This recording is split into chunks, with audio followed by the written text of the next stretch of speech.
What's up guys, it's Grillhands. I got a little MW2 Domination gameplay for you. Before I get into that though, I'm actually changing up my commentary for once. I'm doing it outside. It's a really nice day. I figured why do it inside, all crammed up next to an AC. I figured I'd sit outside. Really nice day. If you hear some noise in the background, there's some guys playing basketball, so I apologize about that, but it's too nice of a day to try to do this commentary inside. Uh, Recorded this gameplay like 2 or 3 months ago, and even though it was a little while since I actually played this match, there were a couple things I do remember in particular about this game. For one, it was one of the rare instances where you didn't have to worry about people running around using noob tubes. I don't know what it was, but I didn't really die very often to explosions, and when that happens in a game of Modern Warfare 2, at least in Domination, it can be an absolute blast. I remember having a ton of fun playing this game because I didn't have to worry about being tubed every 2 seconds. The other thing that I remember is I think my Pavlo did absolute work. Like nobody was willing to shoot it down on the enemy team and ended up getting me maybe like 10, 15 kills. I don't remember. I just remember my Pavlo contributing a lot to my final score. And I know a lot of people have relatively negative opinions about the kill streaks in Modern Warfare 2. Some people think it's overpowered. I don't think any particular kill streak is overpowered. I just think the fact that you can have so many up at the same time gets a little ridiculous. If you can have like 2 Harriers, an AC-130, a chopper gunner, it's too much. It detracts from the overall gameplay. I feel like it stops being a part of the game and starts dominating the overall gameplay. So yeah, just the fact that you can have so much in the air at the same time I thought was an issue. But any individual kill streak I never thought was a problem. I mean, as long as you have a Stinger, you can take down a Harrier, Pavlo, chopper gunner by yourself. The AC-130, yes, that took 3 Stingers, but you can shoot 2 at it, kill yourself, respawn, and take it out with the first Stinger when you respawn. Or you can work with a teammate to take it out. So yeah, like I said before, kill streaks in Modern Warfare 2, individual ones I didn't think were overpowered. In fact, the most powerful kill streak I think exists in the entire series in Black Ops. The Blackbird I think is the most powerful kill streak known throughout the entire series. The fact that you can see where any enemy is at any point in time, where they're looking, is just pretty ridiculous. But it is also my favorite kill streak. But yeah, probably not going to be uploading much more Modern Warfare 2, at least in the foreseeable future, obviously because Modern Warfare 3 is getting ready to drop, and I know plenty of people that are super excited and stoked for this game. You know, they're going out to the midnight launch, they want to get their hands on it as soon as they can, they want to see how the campaign ends, what happens to Makarov and Price and Soap. They want to try out all the new features in multiplayer, there's new game modes, there's the strike packages, there's weapon proficiencies, new guns, new maps, so yeah, plenty of things to do, and people have been waiting for this game for quite some time. I know there's a lot of people who kind of got burnt out on Black Ops fairly quickly, so I'm sure there's plenty of people that are, really ready to pick this game up. Even people were so excited about it they got it early. I know people found loopholes in the system, and they've been playing it for as much as 2 or 3 weeks, not 2 or 3 weeks, but no, there are some people that have been playing it for a little while. I know there's some people that already hit level 80, so yeah, there's been some people who've been playing the game for quite some time now, and they've been putting up gameplays on YouTube as we speak, so you can obviously search around and see people posting up Modern Warfare 3 gameplays. And of course, there's people putting up their early impressions and their reviews, and I always like reading that stuff. I always take it with a grain of salt, though, just because you can't truly evaluate the game in such a short period of time. I mean, for one, you're not even playing with the full community yet. You're playing with a subset of the community. The other thing is there's just so many things incorporated, especially new things. The strike packages, the gun proficiencies, all the new perks, guns, all these things in different combinations. It's hard to tell how balanced the overall game is, at least in such a short period of time. So yeah, I mean, and one of the reasons I also take early impressions with a grain of salt is I had a chance to play Black Ops early, like 5 or 6 days early. I generated my own impressions of the game, and that actually changed. I wouldn't say drastically, but it did change after I started playing the game a little bit more and as time progressed. I mean, for one, I thought the motion sensor was going to be the most overpowered piece of equipment in the game. I thought nobody was going to use anything else. Just everyone was going to sit in a corner with a motion sensor.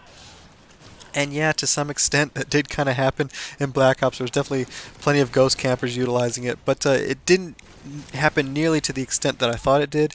And actually, as the game progressed, I noticed less and less people utilizing the motion sensor. So yeah, it wasn't as big a deal as I thought it would have been.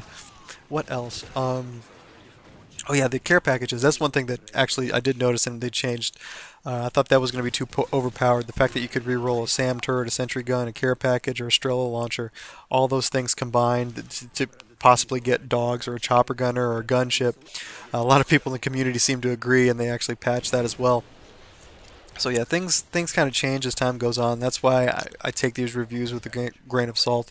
I know people have been talking about quick scoping is extremely easy to do in this game. It's even easier than Modern Warfare 2. The network performance is really good right now. I'll be interested to see how it works once everybody starts to play the game, but I heard the hit detection is working really well. They've comments about certain guns being overpowered. Haven't really heard anything about the perks yet. And what is it, bouncing betties or mines or something? There's a new thing that you can throw on the ground that's really hard to see, and that apparently has been very troublesome lately. But again, time will truly tell if all this stuff is overpowered or how it truly affects the overall fun factor in the game. But I'm kind of at a crossroads right now, to be honest, because I'm not sure how much I want to pick this game up. There's a lot of other games that are coming out. There's Skyrim. I still love Gears. I enjoy playing Battlefield 3 as well, but loving Gears. Skyrim, like I said, is coming out. Assassin's Creed. And all the things that I've seen with this game haven't really excited me. There isn't really anything that I'm upset about it from what I've seen and what I heard, but it just doesn't really excite me. I've been playing it since COD 2, and just looking at it, it still kind of feels like the same thing.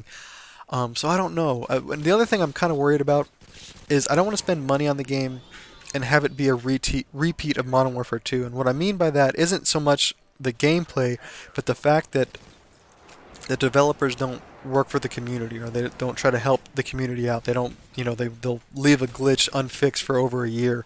I don't want that to happen. I don't want to give, Activision money and they don't do anything to try to repair the game after they get our money. And this time it isn't even just $60. If you do the Elite, it could be up to $100, or if you buy all the map packs and stuff like that. So it's more just, I guess, like a principle thing. I don't want to give them money and then have them take the same approach they did with Modern Warfare 2. Even if the gameplay is kind of fun, I still want them to be involved with the community. I want them to make changes in the same way that Treyarch did. So yeah, I'm still on the fence about whether or not I'm going to pick this game up. A big part of it will probably be just watching to see what Infinity Ward does, if they show they're going to make changes and make updates. And also, a lot of guys that I play with normally, they're going to be playing the game. They'll be giving me their opinions and their thoughts as well. And I might even rent the game from Redbox. And the other thing, obviously, is I know a lot of you guys have subscribed to the channel, and obviously members of the forum came together because of Call of Duty. It kind of sucks if I stop doing Call of Duty videos. So that's another thing I've been kind of in the back of my mind. I don't want to just completely stop doing those types of videos. So that's another thing that I have to consider as well. And that brings me to my next topic. And a lot of you guys who might not be members of the Forum Boys website, you may not know this, but it's got a lot of members within it, with varying demographics, different age groups, different experiences. They all have different games that they like and enjoy, and a lot of these people have their own cap cards.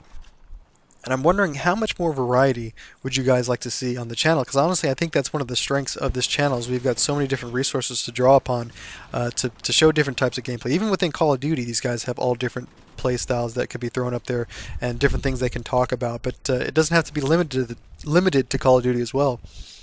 We've got guys that are like experts at Dragon Age and Mass Effect. We've thrown up Ace Combat recently. We've got what else? Gears of War, Battlefield 3. I've been kind of straying away from Call of Duty recently. I've been trying to put a little bit more variety into it. But I wanted to ask both, the Forum Boys website and our subscribers, how much more variety would you like to see? Would you like to see possibly walkthroughs from new commentators, and or maybe breakdowns of different RPGs? I know Skyrim is right around the corner, and there's plenty of people on the site that are looking forward to that. Because I know, me personally, I'd love to see that. I think, like I said before, that's one of the strengths of the site. That way, maybe if you don't like my style of commentary or my type of gameplay, maybe there's somebody else from the channel or from the site that you prefer to see or like to watch, and maybe you're tired of seeing Call of Duty, maybe you'd like to see another type of game. I mean, all these things I'd like to throw into the mix. So definitely let me know from the comments if you want to see more commentators, different people uploading and putting up their content. And I'll try to work out a way, at least on the webpage, to get a Dropbox going. I think we have like the free version right now, but I'll try to pay for the larger one. And anybody who ever is interested in uploading a video to the channel, they can upload it to the Dropbox, and we can start putting more content on the channel as well. So let me know your thoughts on that. And I'll keep you guys posted if I plan on getting Modern Warfare 3. I hope the game turns out well. But hope you guys are having a good one. And like always, take it easy.